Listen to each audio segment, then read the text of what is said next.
Good evening. And I'm sorry it's so late in the evening, particularly after that great dinner we had. But count yourselves lucky. You didn't have to work all day yesterday, and you didn't have to travel all night last night, and you didn't have to be awake all day today. So you guys are all very lucky. My ankles are not. It's a great honor to be in your country. Once again, I first visited Holland way back in 1958. Many of you were not born. But I was in training in England, and I was in training with a great young woman, another student from Holland. And she invited me to spend a holiday with her family in Krimpenandelek. Some of you may know where it is. It's a beautiful village. And her father was the mayor of Krimpenandelek. And since that time, I have come back again and again. First time as a student. The second time as someone who is campaigning for something that I feel very strongly about, female genital mutilation. A situation that many of you did not know about in the 70s and 80s, because it was not something to be spoken about. And it was the time when we were trying to convince people to just give us a chance to listen to us, to tell you about what it is. And an institution that gave me a podium and a place to speak about was the Institute of Social Sciences in Den Haag. And then I was invited to go to Nijmegen and Utrecht and Rotterdam and Amsterdam, but never to Krimpenandelek again. But I'm sure you'll take that message back for me. I then came back as a minister, as a foreign minister of my country, Somaliland, to try and explain to the government of your great country where Somaliland is, who Somalilanders are, and what Somalilanders mean by their separation from their neighbors, Somalia. But we're not here to talk about that today. We're here to talk about healthcare. We're here to talk about surgery. We're here to talk about human rights. We're here to talk about survival.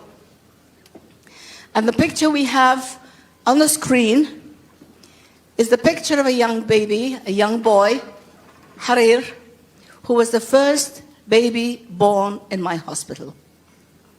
Today, Harir is a 14-year-old young boy who goes to school and who wishes to become a doctor one day. Who knows? Maybe he'll become a surgeon. Who knows? Maybe he'll specialize in something very, very, very, very, very specialized, like hand surgery. Who knows? But it's a young man who wants to study, who wants to go to school, and who wants to do something positive. Now, many of you will probably say Somaliland. She doesn't know where she comes from. She probably means Somalia. No, I do not mean Somalia. I mean Somaliland, former British Somaliland Protectorate. Anybody British here? They should know. Here you are, part of the great British Empire. We held up that, that sky for the British Empire. Our sons fought in the First World War. Our sons fought in the Second World War. In fact, my grandfather and my father were both decorated for services to the crown. Somaliland is that country in the Horn of Africa, a place that's peaceful.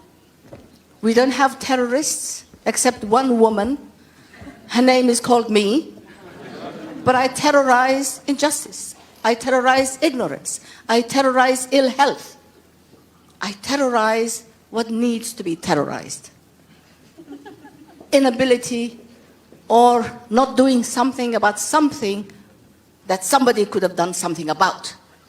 That's what I terrorize. That's who I terrorize. We also have open doors when it comes to health, when it comes to patient care. We have patients who come from anywhere. I don't care who the patient is, if they have a visa or not, they have a passport or not, they have money or not, they have a health condition that we can do something about, and we just do it.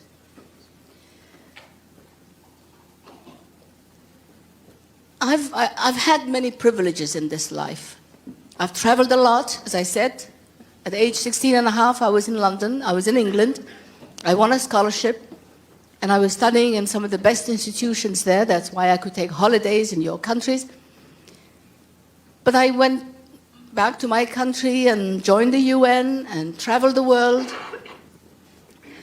And in 1991, I went back to my country after my country had been in many years of civil war. And what I saw in 1991 was something that really, I don't know how to describe it. The British never taught me that expression. I was shocked. The cities of my country were leveled to the ground, were destroyed. 95% of the city of Hargeisa was flattened. There were debris, war debris, overturned tanks, military remains of a civil war, human remains. There was no water. There were no roads. The country was full of landmines.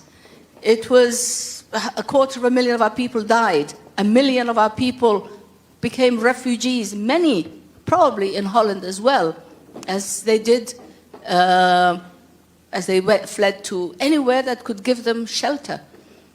United Kingdom, Canada, Norway, Sweden, wherever, any major capital in the world had some Somali refugees, and initially Somaliland refugees.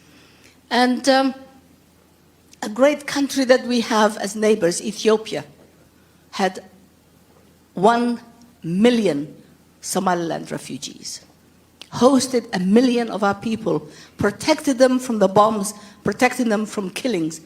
And we have that great gratitude and friendship and relationship with Ethiopia, not only because they gave refuge to 1 million of our people, but because we are traditional neighbors, we are friends, we trade with each other, we are the same people.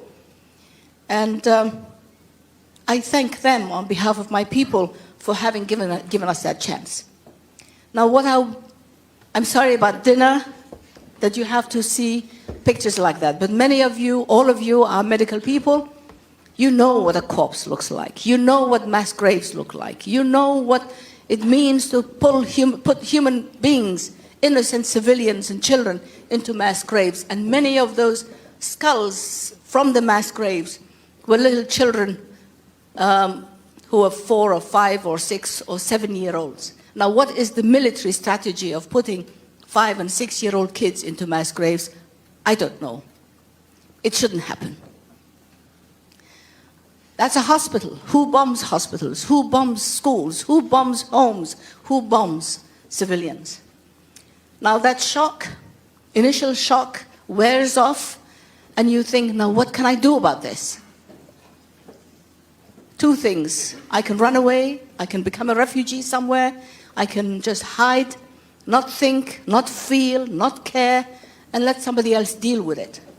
And all the privileges that I've had over the years, the advantages and the education and all the opportunities I had in the years would have been wasted if I turned my back. This is a time when you just cannot turn your back, when people have suffered to the level that our people had suffered. And you think, but what can I do? I'm only a midwife. What can I do? And the answer was, do what you've always wanted to do. You always wanted to build a hospital since I was 11 years old. So I just decided that, well, this is what I will do. I will build a hospital that will take care of women and children. That at least I know how to do. I'm passionate about it, and that's what I'll do. But then it's a major undertaking. I'm at that time 55 years old. In a few years, I have to resign. I will reach that magic age when the UN will say you're too old to do anything, retire, redundant, permanent parking lot. But then it was a time when I had my career, I had reached the summit of my career. I was WHO representative. I was as high in a position as I could reach in the United Nations. I had a big fat pension coming. I had savings. I had put the things that I had put aside over the years, things that I never used, but I had accumulated over the years, jewelry, trinkets, beautiful things. And I thought, I never used my jewels. I spent so much time insuring them, so much time putting them in a safety box, so many energy remembering the combination of the safe. And they are such a bother. So I just recycled my whole life. Everything I had. And every time I see a beautiful Mercedes, I say, oh my God, I used to have one of those. But boy, oh boy, as much as I love a Mercedes, I have so much more that I have been able to buy with that Mercedes. I have so many bedpans, I have so many catheters, I have so many dressings. So it's not a total loss. So I had to recycle myself, my behavior, my life. Try and get those designer clothes out of my system. Try and get those designer bags.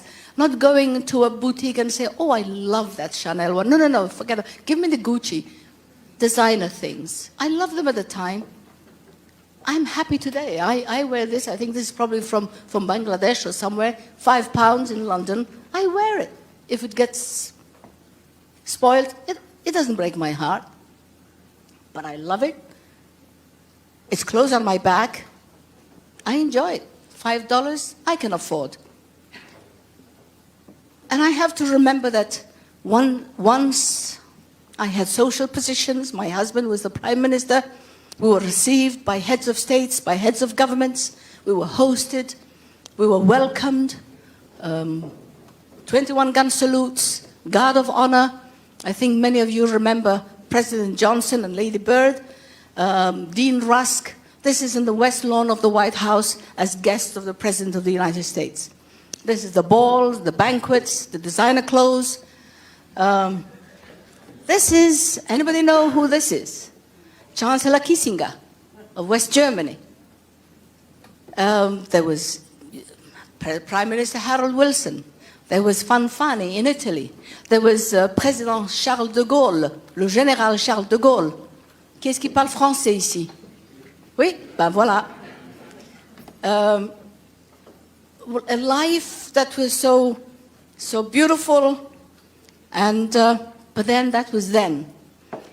So to build my hospital, I had to get my family off my back, because if my father's house was destroyed because of the war, and if I built the hospital before rebuilding our family home, my family would be, every time something, somebody wanted to sort of cut me down to size, they would say, yeah, you build a hospital, but look at your father's house. Look at the ruins. That was a great house once, and look at you. You don't care. You have no respect for your family. So I had to build my family home first. And also, if I built my family home after I built the hospital, people will probably say, oh, she's making so much money of this hospital. It was supposed to be a charity. Look at the houses she built. So, and in any case, if I had built the hospital before I built Dad's house, I would not have had any money left, because the hospital consumes everything you have. Your pocket, your heart, your soul, your time, your energy. So first I got a family off my back, got the land, and started building, and building, and building, and building. 4 years. On a site that was once a garbage dump. Dr. Asrat operated there. Dr. Thomas Rassen operated there. Fixed so many fistula, obstetrical fistula. Dr. Asrat fixed so many cleft lips.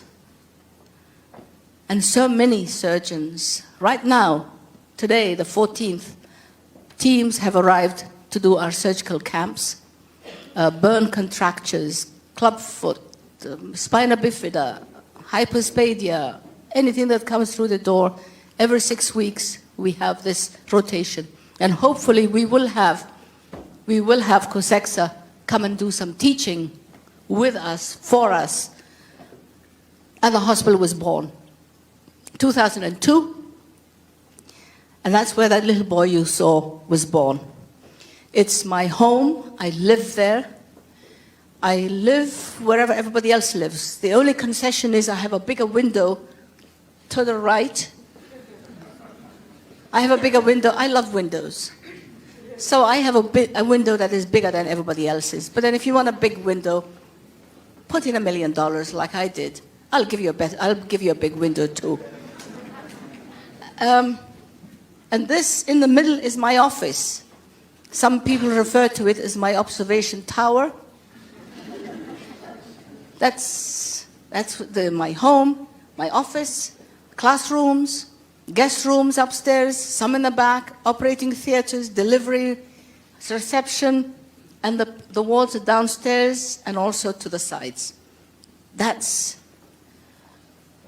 that hospital on the garbage dump. We've delivered over 15,000 babies, and this is up to September. So you add another 150, 160 a month that we deliver. We've done over close to 2,000 C-sections. We've performed thousands of other operations, cleft foot, cleft lips, fistula, I don't know, anything that needs doing and we could do, we have done. We've treated over 16,000 patients in the outpatients. We've treated 16,000 in the medical wards, because even though that hospital I had built with the intention of it becoming a maternity, it's a general hospital. Because we do not have the luxury of saying, this is a hospital specialized only to do that. It's a hospital, you break an arm, it's your hospital. You get a snake bite, it's your hospital. You're delivering, you're obstructing labor, this is your hospital. It's a hospital. Whatever we can do, we do for men, for women, for children, whoever gets in. If we can, we do it. And then it also gives me a chance to do not only vaccinations and treatments, but also to fight causes that are very important to me. Again, like female genital mutilation, a situation that should never be done to anybody, which is so much more damaging to women. It shouldn't happen. It has no place in Islam, it has no place in medicine, it has no place at all. But then the biggest gift is not the walls, it's not the bricks, it's not the bedpans, it's not the syringes. The gift I wish to leave behind is the gift of knowledge.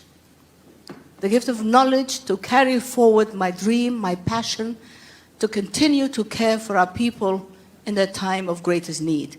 My future for my country is in the hands and in the minds of people like Dr. Shukri. It is Dr. Shukri they call at 2 o'clock in the morning to do a cesarean section. Shukri is here. It's her colleague, Dr. Naima, who is being called now to be on call and as well as take care of the surgical camp for the next week, day and night. Don't teach them time. A doctor needs to do what needs to be done, whenever it needs to be done. They are girls and women and young men who have the stamina that really, really make me proud to be associated with them. They're a pride to their nation, they're a comfort to their patient, and for me, they are my insurance for the future. I hope I inspire them and I inspire others like the Dr. Shukris and the Dr. Naimas of this world, because they are the future of our people. But then I'm a crazy woman, crazy to build a hospital at age 60. And at age 75, I opened a university. Crazy enough?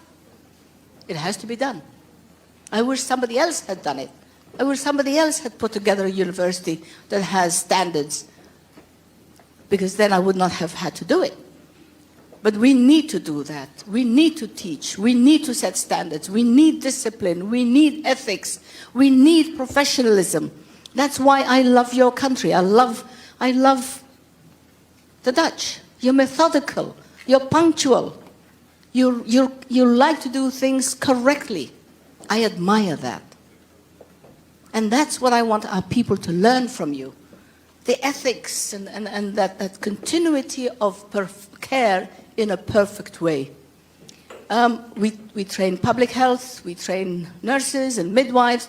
We also have medical interns who come from other universities on rotation with us. And they are the ones I really wish to have training for, because they are the future, as I said. They will be sent to a little village where they will be everything that that community has.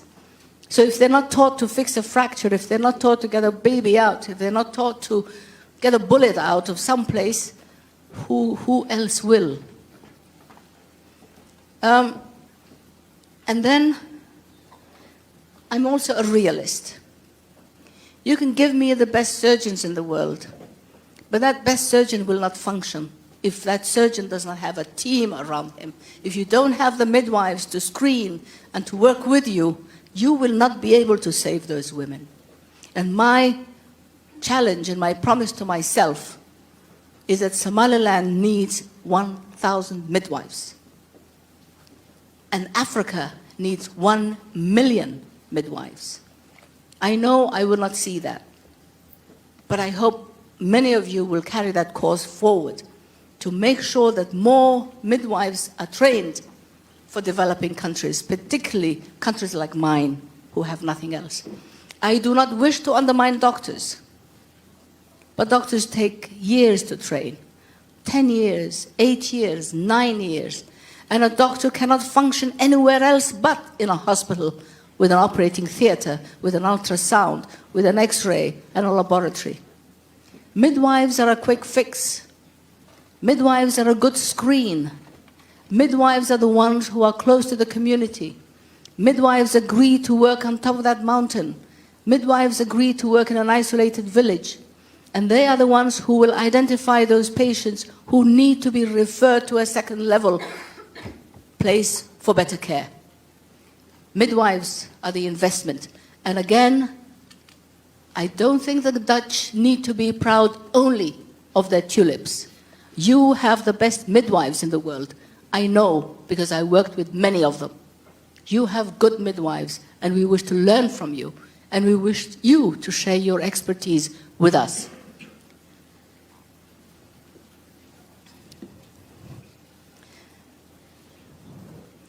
Now, what do midwives do? In my settings, they have helped to reduce maternal mortality to a quarter of what the national average is. From 1,600 maternal mortality, we have 441 maternal mortality in my hospital. Out of 15,000 women we've delivered, we've lost 52 women. And if in life, if you can say, I've done that, I've done that, I've done that, you must also have the courage to say, I've lost that, I've lost that, I've lost that, and also ask yourself, why have I lost those women? What could I have done about it? How could I have saved those mothers? And learn from it. And sadly, you discover that out of the 52, 53 women we have lost, 40% died of eclampsia. Now, who dies of eclampsia in this day and age? The good old sphygmo has been there for years. It's that woman who has no prenatal care. It's that woman who's had no midwife to screen her and say, your blood pressure is rising. We'd better do something about it. Your face is puffy. Your ankles are puffy. Your ring is too tight. Your nose and your upper lips are swollen. Something's happening. Let's check your protein in your urine. Let's refer you to somebody else. Because otherwise, without that midwife, the grandmother will say, oh, you look so beautiful. You've put on weight. You know, you really look good. You know, pregnancy agrees with you. And then that woman is brought to you fitting.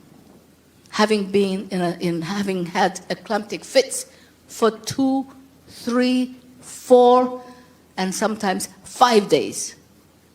And the question is, how is this woman still alive if she has been fitting for 5 days? You don't want to see that, ever. What's the insurance in the future? As I said, train. And train. And keep on training. And why? For all the good reasons I've given you, but also because they're cost effective. Training a midwife in Somaliland costs me $7 a day. I don't think I could buy a cup of coffee and a cappuccino in one of your coffee shops for $7 a day.